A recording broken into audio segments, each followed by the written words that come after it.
Hello అండి, అందరికీ నమస్కారం. మీరు ఇప్పుడు చూస్తున్న పేరు వంకాయ రైలు అట్ ద సేమ్ టైం కోడిగుడ్లు కూర అండి. ఇది గోదావరి జిల్లాలో, ఉత్తరాంధ్ర జిల్లాలో one of the favourite dish అనమాట.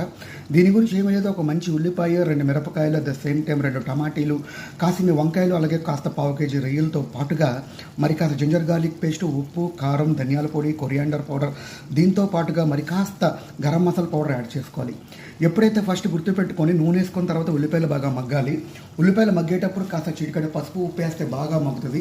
మగ్గినప్పుడు ముద్దు పెడితే ఇంకా బాగా మగ్గుతుంది అండి. దీని తర్వాత మనం కొరియాండర్ పౌడర్, ఉప్పు, కారం వేసుకున్న తర్వాత ఆయించిన రొయ్యలు, అట్ ద సేమ్ టైం ఈ యొక్క టమాటాలు, వంకాయలు వేసుకొని 10 నిమిషాలు సిమ్లో బాగా మగ్గనివ్వాలి. దీని తర్వాత రోస్ట్ చేసుకున్న వంకాయలు, రోస్ట్ చేసుకున్న కోడిగుడ్లు కూడా వేసుకున్న తర్వాత ఉప్పు, కారం, గరం మసాలా వేసుకొని హై ఫ్లేమ్లో మరొక 10 నిమిషాల పాటు మగ్గనివ్వాలి. ఒకటి గుర్తుపెట్టుకోండి, ఎంత నూనె ఉంటే అంత మంచిదండి మన నాన్ వెజ్ కర్రీస్కి. ఇలా చేసి చూడండి, ఆ యొక్క టేస్ట్ మామూలుగా ఉండదు. వీడియో చూసినందుకు థ్యాంక్ యూ.